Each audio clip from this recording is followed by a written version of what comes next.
वणक्कम पूर्वोत्तर प्रभा साक्षी news network के खास कार्यक्रम में आप सभी का स्वागत है। असम में दो समानांतर कार्रवाइयों ने मुख्यमंत्री हेमंत बिस्वा शर्मा की नीतियों को एक बार फिर देशव्यापी चर्चा के केंद्र में ला दिया है। एक तरफ वन भूमि पर अतिक्रमण के खिलाफ सख्त अभियान, दूसरी तरफ अवैध बांग्लादेशी घुसपैठ पर त्वरित कार्रवाई। यह दोनों कार्रवाई दर्शाती हैं कि राज्य सरकार घुसपैठ और अतिक्रमण के खिलाफ अपने तेवर सख्त रखे हुए है।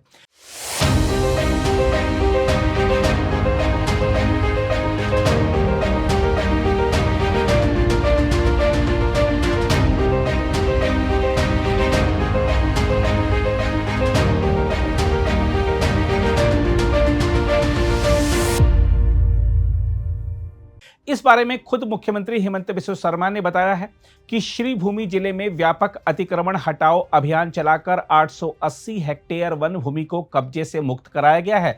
इस जमीन को अब दोबारा वन और हरियाली के लिए तैयार किया जाएगा। मुख्यमंत्री ने सोशल मीडिया मंच एक्स पर इसे मिशन पूरा होने जैसा बताते हुए साफ कहा कि जहां भी वन या सरकारी जमीन पर अवैध कब्जा मिलेगा, सरकार खुद आगे बढ़कर कार्रवाई करेगी। हम आपको बता दें कि श्रीभूमि में यह अभियान उस समय हुआ जब पास के हाइलाकांडी जिले में भी इसी तरह की कार्रवाई हाल ही में की गई थी। वन विभाग ने पाथरकांडी क्षेत्र के आरक्षित वन इलाके में रह रहे करीब 1000 परिवारों को नोटिस जारी कर जमीन खाली करने का निर्देश दिया था। इशारपार, माधवपुर, बालिया, मधुरवंद, चागलमोया, मगुरा और जोगी सोरा जैसे गांवों में नोटिस बांटे गए थे। समय सीमा मिलते ही कई परिवारों ने अपने घर खुद तोड़ने शुरू किए और दूसरी जगह जाने की तैयारी की। हालांकि अनेक परिवारों का कहना है कि वह दशकों से वहां रह रहे थे और पहले कभी प्रशासन ने आपत्ति नहीं जताई। उनका यह भी कहना है कि उनके पास ना तो दूसरी जमीन है और ना ही पक्का पुनर्वास इंतजाम। प्रभावित लोगों ने सरकार से अपील की है कि मानवीय पहलू को भी ध्यान में रखा जाए।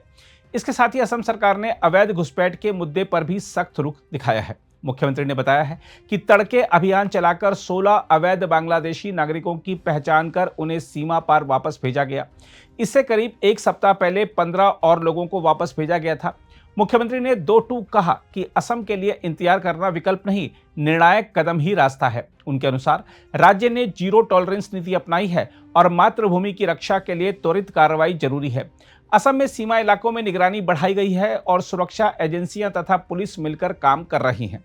राज्य सरकार का कहना है कि सारी कार्रवाई कानून के दायरे में और राष्ट्रीय सुरक्षा को ध्यान में रखकर की जा रही है। साफ संकेत हैं कि यह अभियान आगे भी जारी रहेगा। देखा जाए तो असम आज एक चौराहे पर खड़ा है। एक रास्ता है ढिलाई, वोट बैंक और आंख मूंद लेने की राजनीति का। दूसरा रास्ता है सख्त फैसलों का, चाहे वे अलोकप्रिय ही क्यों ना हो। हेमंत बिस्वा शर्मा ने साफ कर दिया है कि वह दूसरा रास्ता चुन चुके हैं। वन भूमि पर अतिक्रमण कोई छोटी समस्या नहीं है। यह पर्यावरण, जल स्रोत, वन्य जीवन और आने वाली पीढ़ियों के भविष्य से जुड़ा सवाल है। अगर आज 880 हेक्टेयर जमीन वापस मिलती है तो इसका मतलब है कि कल बाढ़, कटाव और जल संकट से कुछ राहत मिल सकती है। इस नजरिए से देखें तो यह अभियान जरूरी था। जहां तक अवैध घुसपैठ का सवाल है, यह सच है कि सीमा वाले राज्य के लिए यह केवल कानून का नहीं, पहचान और संसाधनों का भी मुद्दा है। लगातार घुसपैठ से जनसांख्यिकी, जमीन और रोजगार पर असर पड़ता है। इस पर कार्रवाई होना स्वाभाविक है। अगर आप भी लेना चाहते हैं देश दुनिया की तमाम जानकारी तो आज ही सब्सक्राइब करें हमारे चैनल को। साथ ही नीचे दिए बेल आइकन को जरूर दबाएं ताकि हर अपडेट आप तक पहुंच सके।